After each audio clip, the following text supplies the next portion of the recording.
Avisa mais alguém aí que eu estou aqui ao vivo e que eu vou falar sobre isso. Segundo Reis, capítulo 5. Segundo livro dos Reis, capítulo 5, a partir do verso 1, caso você queira me acompanhar, olha o que o texto diz. E Naamã, chefe do exército do rei da Síria, era um grande homem diante do seu senhor, e de muito respeito, porque por ele o Senhor dera livramento aos sírios, e era este varão um homem valoroso, porém leproso. Valoroso, porém leproso. E aí, nós vamos falar um pouco sobre isso aqui. Eu vou discorrendo o texto aqui, tá bom? Se você quiser me acompanhar.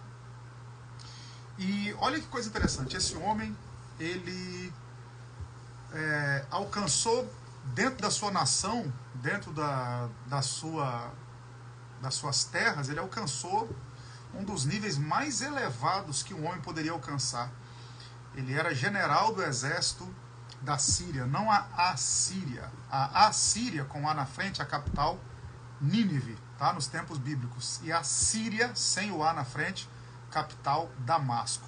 Quem era o rei aqui em Damasco nessa época, na Síria, provavelmente era Ben-Hadad, tá? O rei Ben-Hadad. E Naamã conseguiu alcançar o nível máximo no escalão militar. Ele era general do exército, ele era chefe do exército do rei da Síria, comandava todas as tropas do rei da Síria. E aí, se você olhar em outros textos, você vai descobrir que o exército da Síria tinha mais de 150 mil homens aproximadamente. Então, Naamã comandava um exército com mais de 150 mil homens. Naamã alcançou tudo que, humanamente falando, alguém poderia desejar nessa vida. Sua recompensa financeira, muito provavelmente, né? O seu soldo, provavelmente, era muito bom, ganhava bem, muito provavelmente, era honrado, era respeitado. Olha o que o texto diz, era um homem de muito respeito.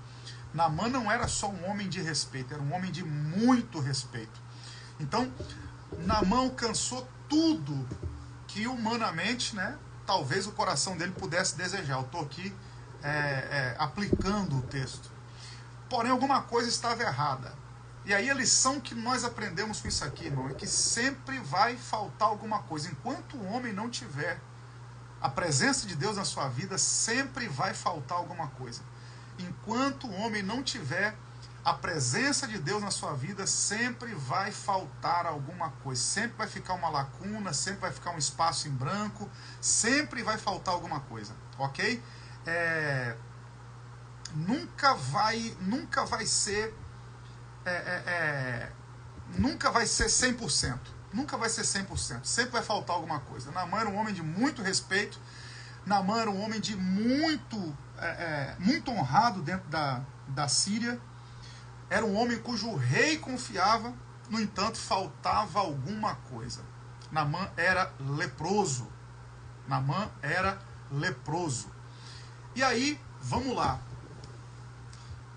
E hoje em dia também é possível isso. Aplicando para os nossos dias, né? O homem alcançar tudo que ele pode. O homem alcançar os bens financeiros, alcançar bens materiais, alcançar honra, respeito, posição, alcançar tudo. Mas ficar faltando alguma coisa. Esse era Naamã. A gente olha para a vida de Naamã aqui e a gente percebe isso. E aí o texto segue. Saíram tropas da Síria, verso 2, e da terra de Israel. Saíram tropas da Síria e da terra de Israel. Saíram tropas da Síria e da terra de Israel, levaram preso uma menina que ficou ao serviço da mulher de Naamã. As tropas da Síria invadem Israel e pegam uma menina e levam para Damasco, para a Síria. E aquela menina vai trabalhar na casa do capitão do exército, na casa do líder do exército, na casa de Naamã. E aí o texto segue. E disse esta sua senhora: tomara que o meu senhor estivesse diante do profeta que está em Samaria. Ele o restauraria da sua lepra. Vamos entender isso aqui, gente? Vamos entender isso aqui? Aquela menina, ela foi levada como escrava. Ela foi levada para trabalhar na casa de Naamã. Sem salário, sem honra, longe da sua pátria, longe da sua família. E aí todo pregador que fala sobre esse texto aqui fala o que eu vou falar agora, não é nenhuma novidade. Aquela menina tinha tudo para viver uma vida amargurada, uma vida angustiada, uma vida triste. Mas quando ela percebe a lepra de Naamã, e aqui a gente tem que parar para pensar, por quê? Porque Naamã era um homem muito honrado da porta para fora, porém, dentro de casa, ao tirar a armadura, ao se despir, né, de toda a sua indumentária, quem estava dentro de casa com ele via a lepra. Porque, na verdade, é aí que está o grande segredo, né? Naamã, ao entrar em casa, a família, a esposa, porque o texto fala que ele tem esposa, não sabemos se tinha filho, porque o texto não fala sobre isso, mas o fato é que a lepra dele era revelada dentro de casa. Porque quem nós somos de verdade, nós revelamos para os íntimos e não para os desconhecidos. Guarda isso aí. Quem nós somos de verdade, nós revelamos para os íntimos e não para os desconhecidos. Os desconhecidos conhecem um outro você. Porque para desconhecido você não dá o mesmo nível de satisfação, você não dá o mesmo nível de interação. Agora é para quem convive com você. Para quem convive com você porta dentro é que você revela quem você é de verdade. E Naamã, porta de casa dentro, ele era leproso. E a lepra foi conhecida por aquela menina escrava, aquela menina que tinha tudo para ser amargurada, angustiada, triste. Mas quando ela vê a lepra de Naamã, ela vira para sua senhora e fala o quê? Ela diz o seguinte: quem dera que o meu senhor, e ela está honrando ele, hein, que o meu senhor, ela não chama ele de leproso. Ela diz: quem dera que o meu senhor, Naamã, estivesse diante do profeta que há em Samaria. Ele o restauraria da sua lepra. Gente, o texto não revela. Mas essa menina sabia de como Deus usava Eliseu. Não sei se ela mesma teve alguma experiência com Eliseu ou presenciou alguma coisa, mas para essa menina dizer que se ele estivesse lá em Israel, Eliseu restauraria Naamã da sua lepra, eu preciso dar uma informação aqui, tá? Eu preciso dar uma informação importante, você que gosta. Olha o contexto bíblico de Gênesis até 2 Reis. Quem mais havia sido curado de lepra antes de Naamã? Quem havia sido curado de lepra antes de Naamã? Quem? Não tem nenhum relato de cura de lepra antes de Naamã. Mas essa menina, ela tem tanta certeza em Eliseu, que ela diz, se ele estivesse lá, se Naamã estivesse lá, ele seria curado. Ela está afirmando uma coisa que ela nunca viu. Porque curar leproso era sinal messiânico. Por que que quando Jesus curava leprosos no Novo Testamento, as pessoas diziam assim, um grande profeta se levantou entre nós. Um grande profeta se levantou entre nós. Porque curar lepra, e lepra é símbolo do pecado, lepra é tipologia do pecado, a lepra aponta, perdão, a lepra é uma simbologia, não tipologia, a lepra é uma simbologia do pecado.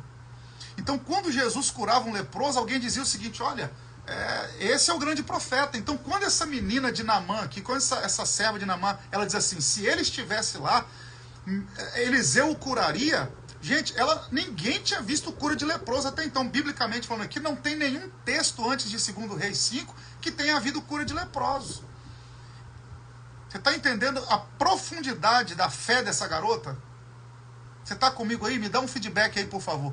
Você tem ideia da profundidade da fé dessa serva, dessa escrava, quando ela diz, olha, meu Senhor o curaria. Não tem relato de cura de lepra.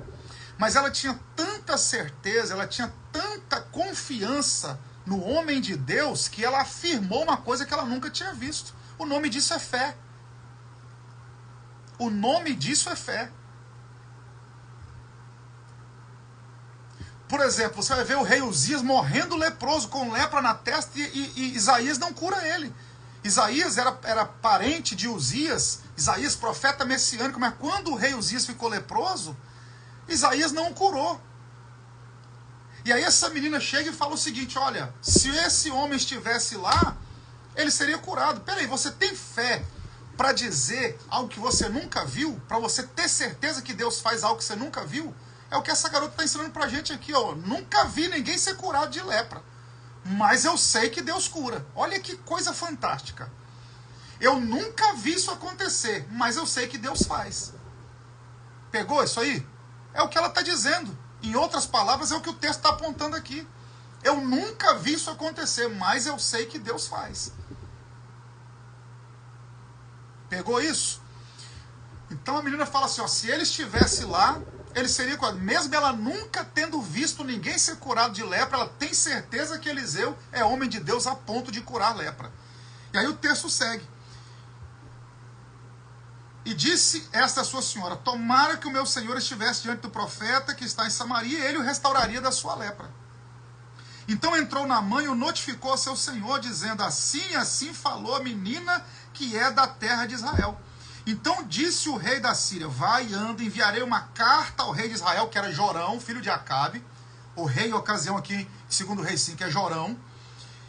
E foi e tomou na sua mão 10 talentos de prata e 6.000 ciclos de ouro e 10 mudas de vestes, e levou a carta ao rei de Israel, dizendo, logo em chegando a ti esta carta, saibas que eu te enviei Naamã, meu servo, para que o restaures da sua lepra. Vamos entender isso aqui agora, o que aconteceu. A empregada vira para sua senhora, vira para a mulher de Naamã, a escrava vira para a mulher de Naamã e fala assim, se ele estivesse lá, eu sei que ele seria curado. Ok? Então, primeira lição que a gente aprende aqui, a garota está falando de algo que ela nunca viu, que ninguém tinha sido curado de lepra até aqui. Então ela está falando de algo que ela, mesmo ela nunca tendo visto, ela creu. Ela nunca viu, mas ela acreditou que poderia acontecer. Ela nunca viu, mas ela sabia que podia acontecer. Segundo, não, ela não foi curada de lepra. Deus colocou lepra nela e depois tirou para mostrar a fragilidade dela.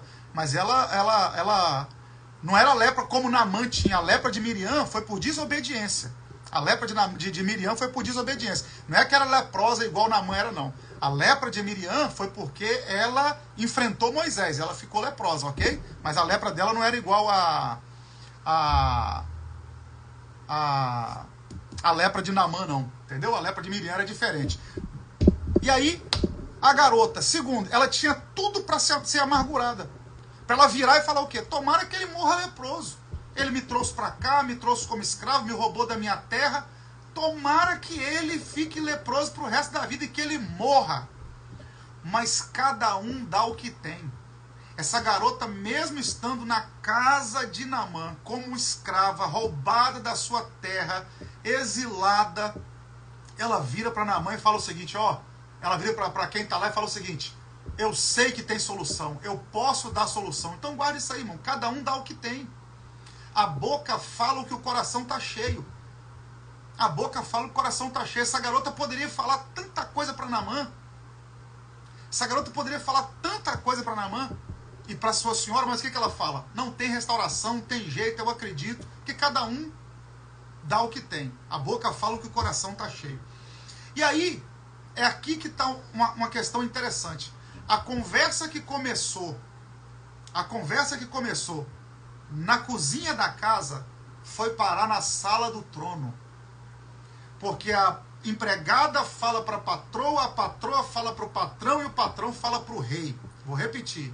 A empregada fala para a patroa fala para o patrão e o patrão fala para o rei. A empregada fala para a sua senhora, a mulher fala para o marido e o marido fala para o rei. A conversa que começou na cozinha da casa chegou na sala do trono. E aí, fazendo só uma aplicação aqui, você tem noção de como as coisas, como as palavras têm poder?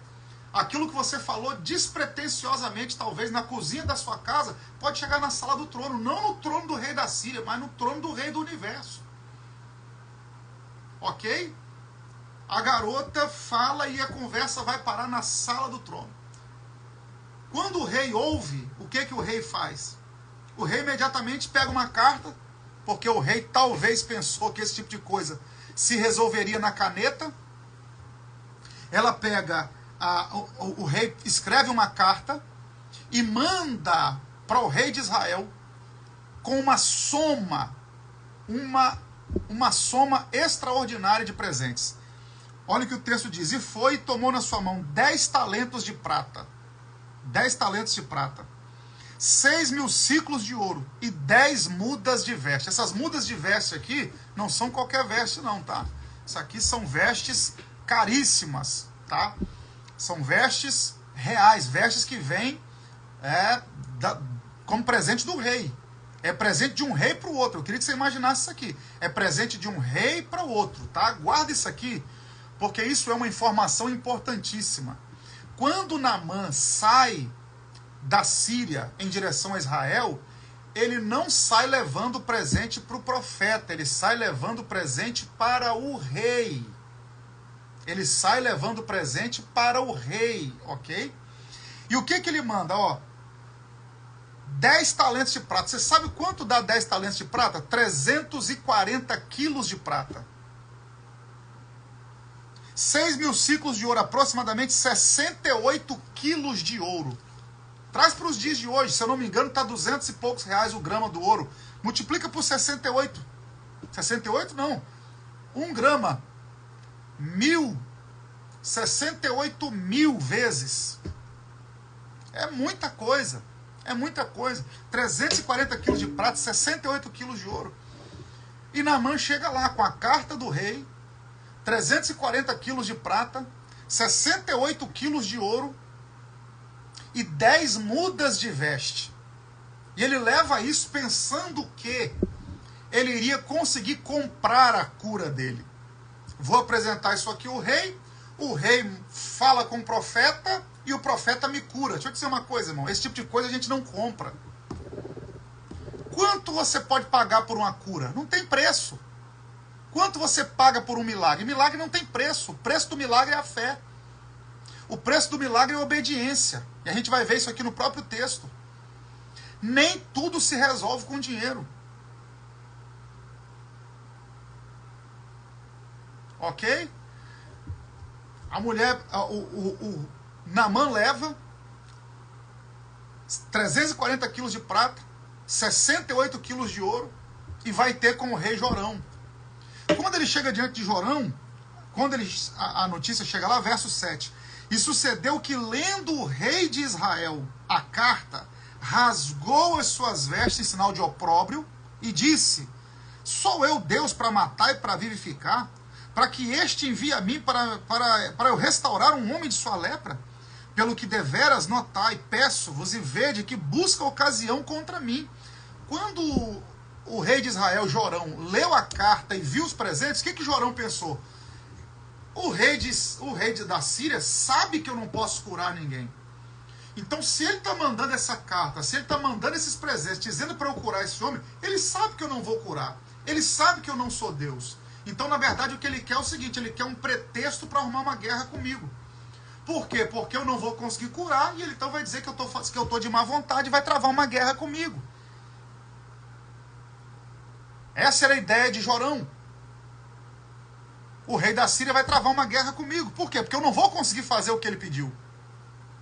E aí o texto segue, verso 8. Sucedeu, porém, que, ouvindo Eliseu, o homem de Deus, que o rei de Israel rasgara as suas vestes, mandou dizer ao rei: por que rasgaste as tuas vestes? Ou seja, por que você ficou desesperado? Não precisa desesperar, não. Deixai-o vir a mim e saberá que há profeta em Israel.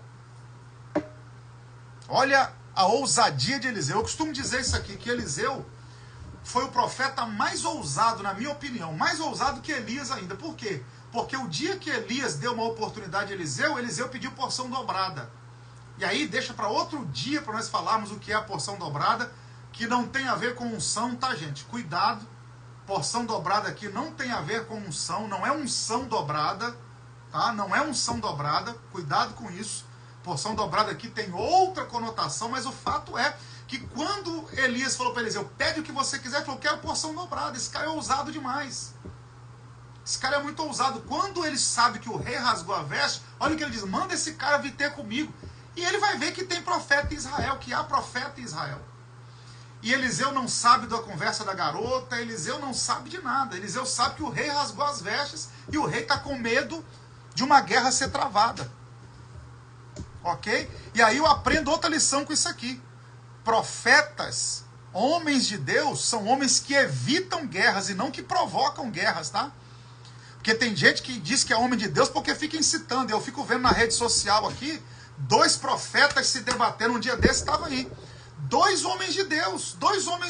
Um mestre na palavra, o outro Deus usa em cura, e os 2 em guerra na rede social, numa live. Ah, profeta do Pix, não sei o que lá, um praticamente xingando o outro. Irmão, profeta foi levantado para acabar com guerra e não para causar guerra, não para provocar guerra, não para incitar guerra. Ok? A guerra mais bem vencida é aquela que você evita. Eu vou repetir. A guerra mais bem vencida é aquela que você evita. Os grandes homens da história, a maioria deles são lembrados não pela quantidade de guerras que venceram, mas pela quantidade de guerras que evitaram. A guerra mais bem vencida é aquela que a gente evita. Então eu vou melhorar essa aplicação aqui. Que nós sejamos lembrados, que você seja lembrado, não pela quantidade de guerras que você provocou, que você venceu, mas pela quantidade de guerras que você evitou. E aí Eliseu vai evitar agora esse princípio de guerra, diz, não, manda ele vir ter comigo, que ele vai ver que é profeta em Israel. E aí vai Naamã em direção. Agora, para onde Naamã vai? Naamã vai em direção aonde está Eliseu, ok? Vamos lá. Sucedeu, porém, que ouvindo Eliseu, falou, deixa vir a mim, verso 8, verso 9. Veio, pois, Naamã com seus cavalos e com seu carro, e parou à porta da casa de Eliseu. Então Eliseu lhe mandou um mensageiro, dizendo, nem o próprio Eliseu saiu, tá, irmão? Nem o próprio Eliseu saiu de casa. Eliseu mandou um mensageiro. Eliseu nem foi lá. Naamã parou na porta, parou a carruagem com os cavalos, com tudo. E aí, Eliseu manda um mensageiro, Eliseu manda um moço lá e fala o seguinte, ó. Vai e lava-te 7 vezes no Jordão, e a tua carne te tornarás, e ficarás purificado. Porém, Naamã muito se indignou e se foi dizendo, eis que eu dizia comigo, certamente ele sairá, por-se-á em pé, invocará o nome do Senhor seu Deus, e passará a mão sobre o lugar e restaurará o leproso. Não são porventura Abana e Farpar, rios de Damasco, melhores do que todas as águas de Israel? Todas as águas, até as fontes de Israel, Naamã colocou no meio. Não me poderia eu lavar neles e ficar purificado? E voltou-se e foi-se com indignação. Vamos aprender uma lição aqui também? Eliseu fala para Naamã, Eliseu nem vai lá. Eliseu manda o moço e diz assim, fala para ele mergulhar 7 vezes no Jordão. E a carne dele vai voltar a ser como era antes. Naamã, quando ouviu aquilo, Naamã falou, peraí, eu pensava comigo que esse cara ia sair, que ele ia fazer uma oração, que ele ia invocar o nome do Senhor, que ele iria colocar a mão sobre o local da lepra, que a gente percebe aqui que a lepra não era espalhada por todo o corpo, porque olha o que ele fala, né? Colocará sua mão sobre o lugar. Então havia uma parte do corpo de Naamã que estava leprosa. E aí ele fala, ó, e eu seria restaurado. Só que deixa eu te falar uma coisa, irmão, Deus não trabalha da maneira como nós pensamos. Não é do nosso jeito, não é, é do jeito de Deus. Não é a nossa maneira. Quantas vezes nós pensamos, vai ser assim, vai ser assado, Deus fará assim, Deus fará dessa forma, Deus fará desse jeito, e acontece completamente diferente. Escute isso aqui, irmão.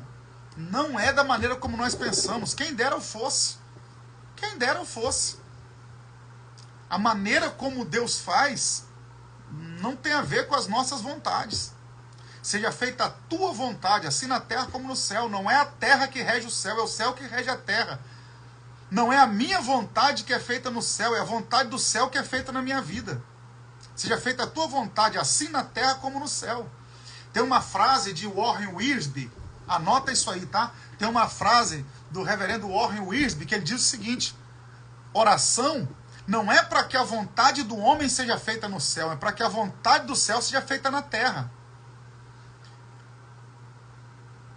Ok? Então, quando eu oro a Deus, não é para que a minha vontade seja feita no céu, é para que a vontade do céu seja feita na minha vida. E aí Naamã falou, poxa, eu pensei que seria assim, eu pensei quantas vezes eu e você pensamos que seria de uma forma e foi de outra completamente diferente. E talvez haja pessoas aqui à 00:41 nessa live que Deus está dizendo, vai ser completamente diferente do que você pensou. Você imaginou outra condição financeira, você imaginou outra porta, você imaginou outra pessoa, você imaginou tanta coisa e não foi nada, não está acontecendo nada do jeito que você esperava. Aí Deus te coloca aqui à 00:41 numa live para dizer, não é do seu jeito.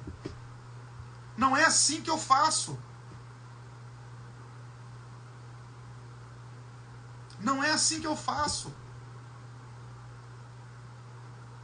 A minha amiga Tati está dizendo aqui, ó, a Tati, esposa do pastor Lucas, minha querida amiga, esse casal de amigos que eu amo.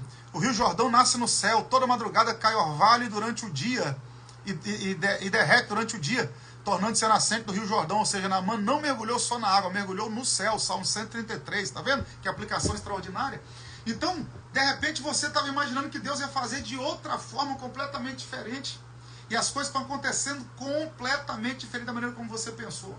Naamã pensou, poxa, eu vou chegar lá, Eliseu vai fazer, vai acontecer. Aí ele falou, vai lá e mergulha no Jordão. Vai lá e mergulha no Jordão. Aí olha o que Naamã fala.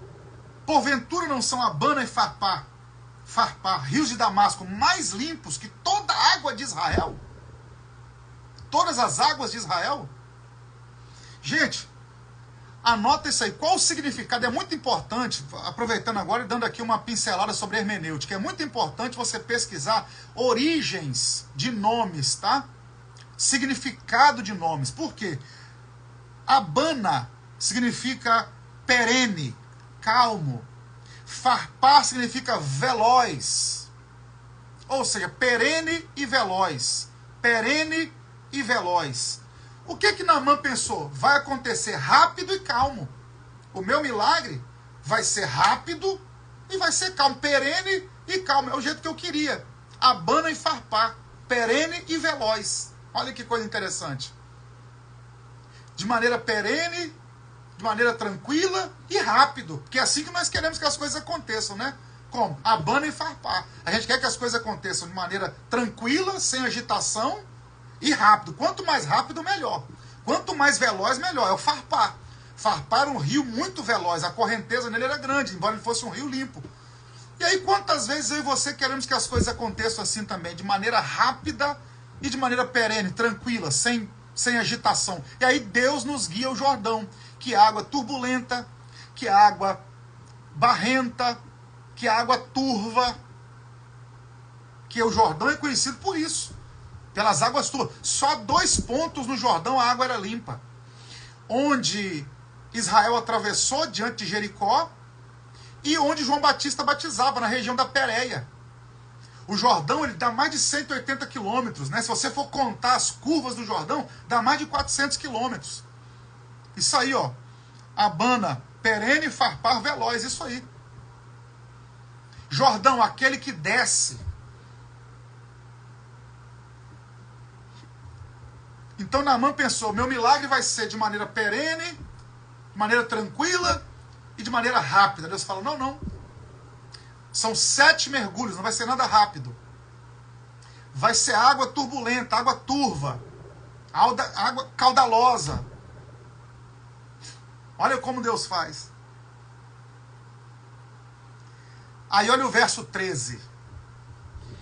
Então chegaram-se a ele os seus servos, algumas traduções, seus criados, e lhes falaram e disseram, meu pai, se o profeta te dissesse alguma grande coisa, porventura não farias? Quanto mais dizendo-te, lava-te e ficarás purificado. Olha que lição que esses caras, na verdade, o capítulo 5 são os servos, né? É a serva de Naamã que dá a notícia, são os servos que mudam a ideia de Naamã, dizendo, vai lá e mergulha. Se o profeta te pedisse algo completamente inusitado, porque nós queremos assim, né? Quanto mais inusitado, melhor. A gente não consegue entender a graça de Deus. A gente quer coisa inusitada, coisa fantástica. Se ele te pedisse algo extraordinário, você não faria? Agora você não faz algo comum, vai lá e mergulha, não é tão simples, vai lá e mergulha. Agora repare que a serva não tem nome e os servos aqui também não têm nome. Por que os servos aqui não têm nome? Nem a menina e nem esses criados aqui. Guarda o que eu vou lhe dizer. Porque mais importante do que os mensageiros é a mensagem. Anota isso aí. Mais importante do que o mensageiro é a mensagem. O mensageiro nunca estará acima da mensagem. No reino de Deus é assim que funciona. O mensageiro nunca estará acima da mensagem. A mensagem sempre é mais importante do que o mensageiro. Pegou aí? A mensagem sempre é mais importante do que o mensageiro.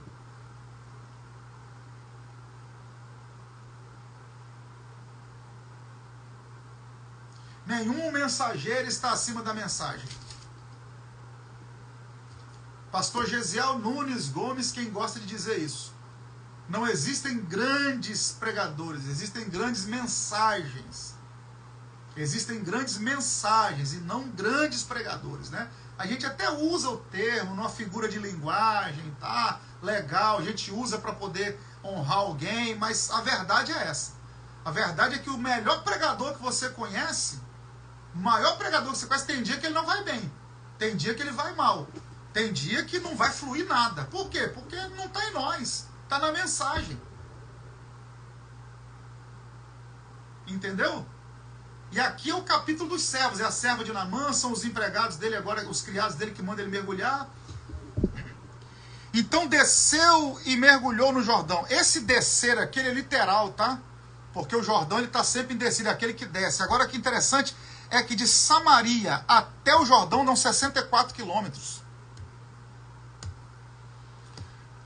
De Samaria até o Jordão, 64 quilômetros. Era a jornada que Naamã ia fazer. A cavalo, uma jornada rápida, mas se fosse a pé levaria dias, pelo menos uns 2 dias. 1 dia e meio, 2 dias. Mas como ele está a cavalo, está com carruagens, ele faz muito mais rápido isso aí. Por questão de horas ele chegaria lá. Mas o fato é que quando Eliseu fala assim, ó, vai lá, e aí o texto dizia, ele desceu e foi. Descer aqui é literal, tá? Porque está numa descida. Ele desce, ele vai. Ok? Então desceu e mergulhou no Jordão 7 vezes.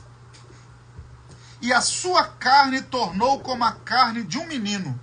E ficou purificado. Eu vou encerrar aqui por causa da hora. Não vou nem concluir aqui, porque tem outras coisas interessantes aqui. Mas não vou nem terminar. Vou concluir aqui no versículo 14 e 15. Então desceu, mergulhou no Jordão 7 vezes. Gente, isso aqui é para a gente pensar. Naamã não foi curado pela fé. Naamã foi curado pela obediência.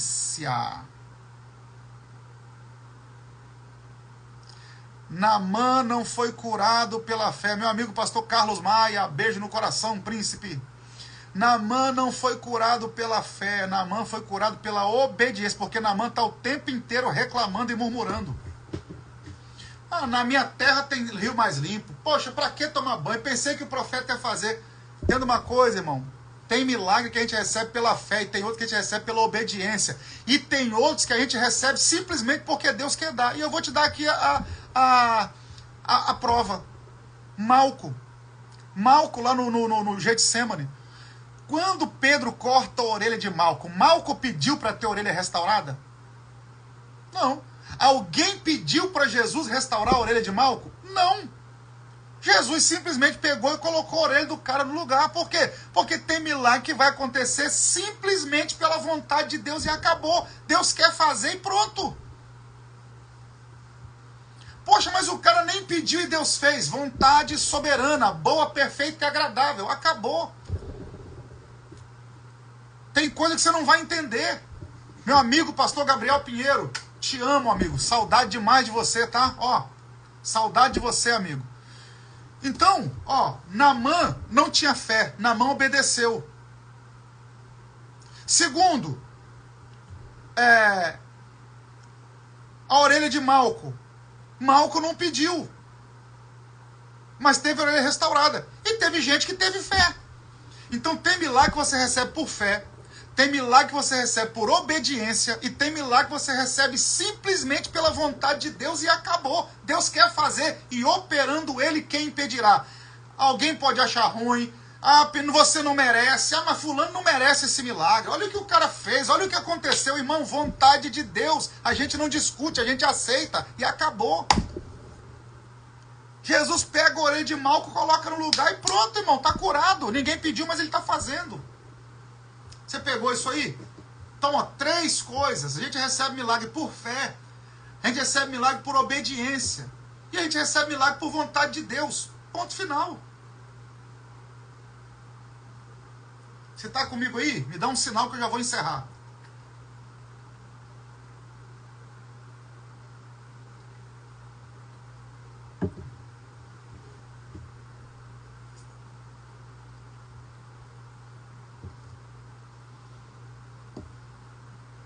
Amanhã, hoje na verdade, daqui a 7 horas, tá? 8h45 da manhã, eu vou estar numa live aqui falando sobre...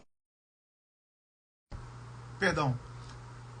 Ó, 8h45 da manhã, eu vou estar aqui numa live falando sobre as virtudes do sangue de Cristo. 8h45 da manhã.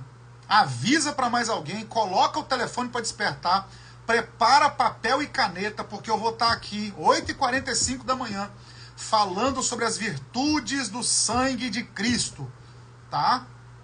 Virtudes do sangue de Cristo. Vou falar sobre perdão, justificação, sobre paz. Vou falar sobre tudo que o sangue de Cristo produz. Comunhão, restauração. Então prepara papel e caneta e vem comigo às 8h45 da manhã. Vou estar aqui falando sobre as virtudes do sangue de Cristo, tá? Lembrando que quem está no grupo de estudo, no grupo de estudo Querix, na Academia Querix, quem está comigo lá, vai receber a live e o esboço da mensagem amanhã, tá? Assim que eu terminar a live sobre as virtudes do sangue de Cristo, eu mando a live lá em MP4 e vou mandar também um esboço da mensagem, o esboço completo, o mesmo esboço que eu uso, eu envio lá para os alunos, tá bom? Então quem estiver no grupo vai receber a live em MP4 para poder salvar no telefone, salvar no pendrive, onde quiser para assistir de novo, e vai receber também o esboço da mensagem, ok? Então amanhã, 8h45. Agora vamos concluir aqui. Agora, por que Naamã tem que mergulhar 7 vezes? Vou te dar um ouro aqui agora, tá? Vou te dar um ouro aqui agora. Vou te dar um ouro aqui agora.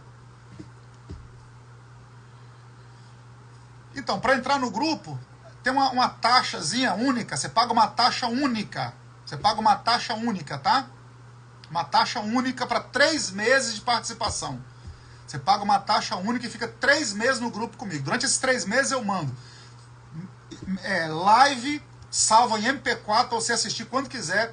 Mando esboço de mensagem, mando videoaula. Eu fiz uma videoaula essa semana, tá até aqui ainda, ó, falando sobre como interpretar parábolas. Quem está no grupo estudando comigo sabe que o negócio é quente. Eu indico livros, tá? Mando esboço, mando estudo, interajo. Essa semana eu mandei a aula lá, já mandei 2 aulas, né? A importância das parábolas, por que é importante dar parábolas, e mandei também como aplicar parábolas. Como aplicar parábolas. Então, quem estuda comigo lá, o negócio é quente, tá? Então, uma taxa única que você paga de R$120 e você fica 3 meses no grupo comigo. 120, irmão, R$120 para 12 semanas. Isso dá média de R$10 por semana.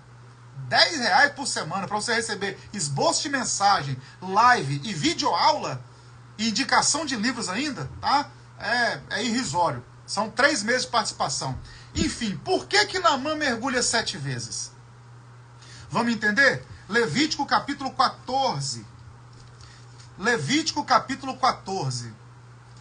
Levítico 14, Deus está falando só sobre a restauração do leproso. E aí, eu vou te dar um ouro aqui, anota aí porque eu não vou repetir não, tá? Levítico 13 e Levítico 14 fala sobre lepra.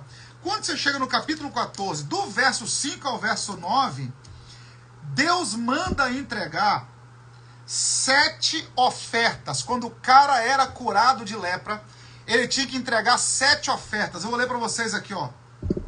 Mandará também, ó, verso 4. Então o sacerdote ordenará que por aquele que se houver de purificar, se tomem 2 aves limpas, um pau de cedro, carmesim e sopo. E mandará também o sacerdote que degole uma ave num vaso de barro sobre as águas vivas. Depois você lê aqui. Eu não vou ler tudo não, porque vai requerer tempo. Depois manda ele levar cordeiro, depois manda ele levar 7 ofertas. Então quem era curado de lepra tinha que levar 7 ofertas. Como Naamã não sabia disso, as 7 ofertas de Naamã foram os 7 mergulhos. Aqueles 7 mergulhos de Naamã ali tinham um simbolismo profético naquilo. Porque quem era curado de lepra em Israel entregava 7 ofertas. 7 elementos numa oferta.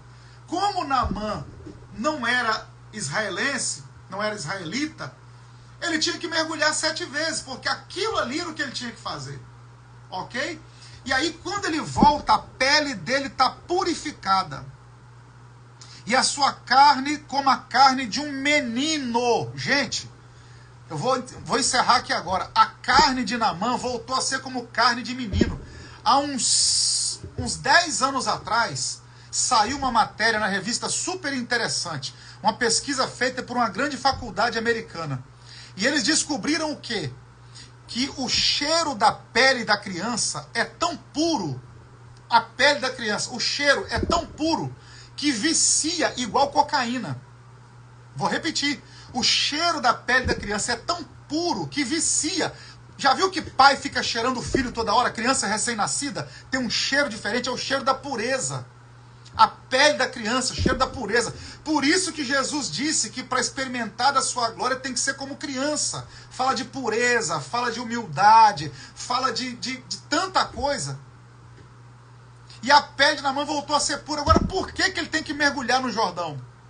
Jordão é água barrenta, Jordão é barro. Jordão é água barrenta. Por isso que Naamã falou, na minha terra tem rio mais limpo. Para que eu vou mergulhar nesse barro, nessa água barrenta? Sabe por quê? Eu vou encerrar agora. Porque à luz da Bíblia, isso aqui é barro. Deus formou o homem do pó da terra. Isso aqui é barro. E a lepra, ela é degenerativa. A lepra vai comendo o quê? A carne. A carne. Então, à luz da Bíblia, a matéria-prima do homem é barro. Por que Naamã, ao mergulhar, ele é curado? Porque a matéria-prima do que ele precisa está no fundo do Jordão. Então tem milagre que a gente recebe quando a gente desaparece, quando a gente mergulha. E quanto mais fundo mergulhar, quanto mais descer, mais restaurado a gente é. A matéria-prima do milagre de Naamã estava no fundo do Jordão. Porque esse homem veio do barro, a restauração está lá também. Por isso que Jesus, ao restaurar a visão de um cego, ele cospe no chão e faz lodo, faz barro. Por quê? Porque a matéria-prima da carne do homem é isso aqui, é barro.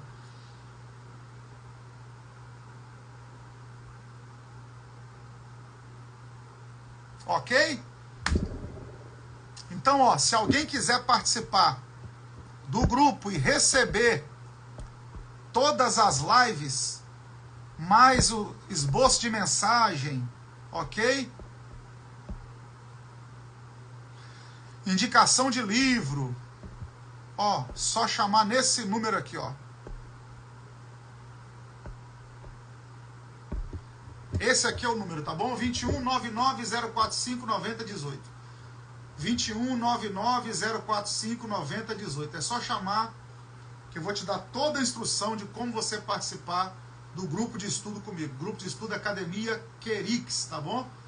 Amanhã, gente, ó, vou anunciar de novo aqui, tá? E tô encerrando a live agora. Amanhã, daqui a pouco, na verdade, daqui 7 horas e 45 minutos. 8h45 da manhã. 8h45 da manhã. Eu vou estar aqui no mesmo perfil, no meu perfil, e vou falar sobre as virtudes do sangue de Cristo. Você que ama a palavra de Deus, você que ama a Bíblia, quer aprender um pouco mais, doutrina básica da nossa fé, ok? Falar sobre as virtudes do sangue de Cristo. Vem comigo amanhã, 8h45 da manhã, tá bom? Avisa mais alguém, o cartaz está aqui no meu story, tá? Avisa mais alguém. 8h45 da manhã, vou falar sobre as virtudes do sangue de Cristo. Perde não, tá? Avisa mais alguém, porque eu vou estar aqui às 8h45 da manhã, permitindo Deus, Daqui a pouco eu estou de pé, 6h20 eu estou acordando, e às 8h45 vou estar aqui para poder compartilhar com vocês aí muito conteúdo, tá bom? Se você ainda não me segue, vem para cá participar desse perfil junto comigo.